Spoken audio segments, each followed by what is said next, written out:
गरीब की शादी। शशि की सौतेली माँ ने उसकी शादी की तो बड़े घर में, लेकिन पति कोई काम न करता। आप ससुर जी के साथ काम पर क्यों नहीं जाते? अब हाँ जाऊंगा, लेकिन कल से। आज जरा मैं दोस्तों के साथ घूमने जा रहा हूँ।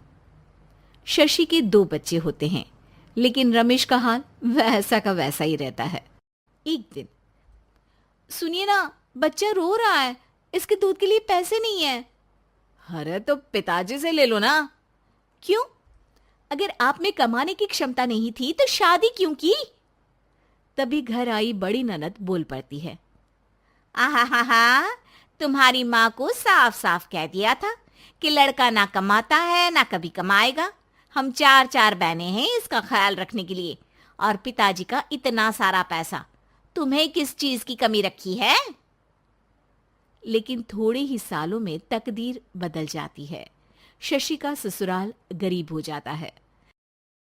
सब बिकने के बाद शशि अपने पति, बच्चे और सास के साथ किराए के मकान में आ जाती है। मैं कोई नौकरी करना चाहती हूँ दीदी।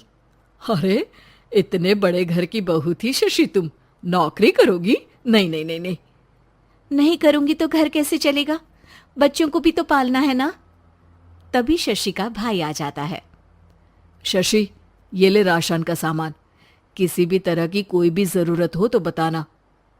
भाई, अब मैं नौकरी करूंगी। देख बहन, वैसे तो मैं तेरे साथ हूं, लेकिन हाँ, मैं ये भी चाहता हूं कि तू अपने पैरों पर खड़ी हो जा। शशि को एक प्ले स्कूल में छोटे बच्चों को संभालने की नौकरी मिल जाती है। एक दिन, शशि, मेरे स्कूल को अब तुम संभाल लो। मैं कुछ दिनों के लिए अपने बेटे के पास जा रही हूं। लेकिन प्ले स्कूल अकेले मैंने कभी नहीं संभाला है। अब ये सब मैं नहीं जानती। इतने महीनों में तूने जो देखा, बस पूरे आत्मविश्वास के साथ उसे करना। शशि नीलम के जाने के बाद पूरे 1 महीने उसका स्कूल अकेले संभालती है, और फिर एक दिन आता है जब वो अपना खुद का स्कूल भी खोल लेती है। वाह शशि, तुमने आज मेरा सर गर्व से ऊंचा कर दिया। तुम्हारा यही आत्मविश्वास तुम्हें बहुत आगे ले जाएगा। नीलम, बहुत आगे जाने की चाह नहीं है, बस ये छोटा सा स्कूल मेरे बच्चों की अच्छी शिक्षा में मेरी मदद करे, यही मैं चाहती हूँ। शशि थोड़े थोड़े पैसों से ही अपना परिवार पाल रही थी। एक दिन उसके घर उसकी बड़ी ननद आती है। अरे भाभी, घर में कूलर तो लगा लेती, मेरी माँ को कैसे पंखे में लिटा रखा है। अरे तो शशि कौन सा एसी लगा कर सो रही है? वो भी तो यहीं रहती है ना मेरे पास। ज्यादा यहाँ आकर मेरी बहू को परेशान ना किया करो। हाँ हाँ, मुझे भी शौक नहीं है इस छोटे से घर में आने का। मैं तो बस ये बोलने आई थी कि मेरे बेटे की शादी है तो ननिहाल का जो नेग होता है वो ले आना। हाँ हाँ, जितना बनेगा कर देंगे, और ना हुआ ना तो वो भी नहीं करेंगे। तभी शशि बोल पड़ती है। अरे नहीं नहीं माँ जी, रीटा घर की बेटी है, उसके ससुराल वाले उससे शादी पर पूछेंगे कि मायके से क्या मिला। रीटा, तुम मुझे सामान की लिस्ट भेज देना, मैं पूरी कोशिश करूंगी कि तुम्हारी हर डिमांड को पूरा करे। अच्छा, मैं खाना लगाती हूँ। शशि ये बोलकर किचन में चली जाती है। धीरे धीरे कर शशि किसी न किसी तरह अपनी सारी ननदों की डिमांड भी पूरी करती, बच्चों की ख्वाहिशें भी, और उनकी पढ़ाई के लिए पैसे जोड़ती। एक दिन जब शशि का बेटा 12वीं पास करके आता है। माँ, अब तुझे काम करने की जरूरत नहीं है। मैं अब कोई ना कोई नौकरी करके पढ़ाई भी साथ कर लिया करूंगा। शशि को लगता है कि बेटा और आगे पढ़ाई करे, लेकिन वक्त की मार के कारण वो बेटे को काम के लिए हाँ कर देती है। अब बेटा एक बैंक में चपरासी बन जाता है। लड़का देखने में तो बड़ा अच्छा है, अंग्रेजी भी पटर पटर बोलता है, फिर चपरासी क्यों? लड़का सारी बात मैनेजर को बता देता है। अच्छा, तो मैं तुझे एक मौका देता हूं।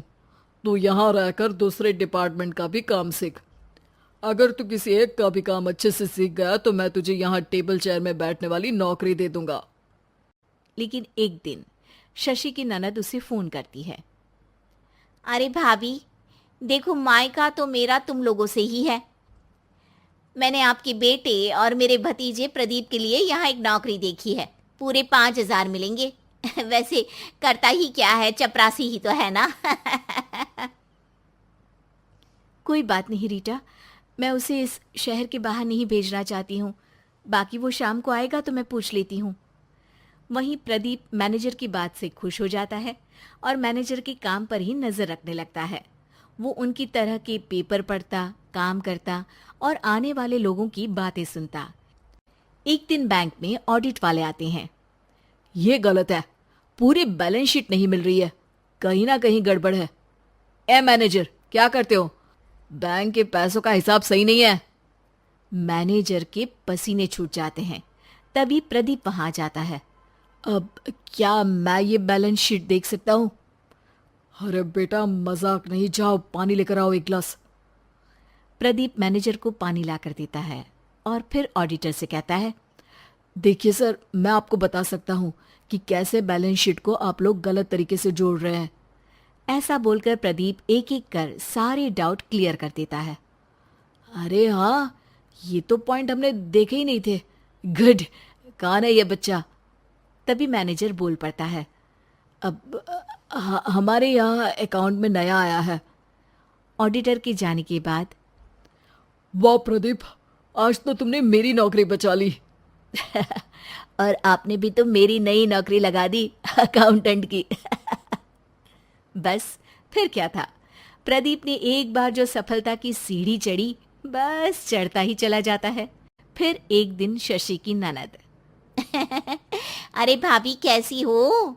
घर को तो बड़ा ही सुंदर चमका रखा है। अरे बेटी, कैसे आना हुआ? तू तो इस छोटे से घर में आना भी नहीं चाहती थी। कोई खास काम है क्या? अब हाँ, वो माँ, मेरा जो मजला बेटा है ना, वो अकाउंट से पढ़ाई कर रहा है, तो प्रदीप से बोलकर उसकी भी कहीं अच्छी नौकरी लगा दो ना। सास और शशि समझ जाते हैं कि कैसे पैसे आते ही लोगों के बात करने के तरीके से लेकर रिश्ते निभाने तक में बदलाव आ जाता है।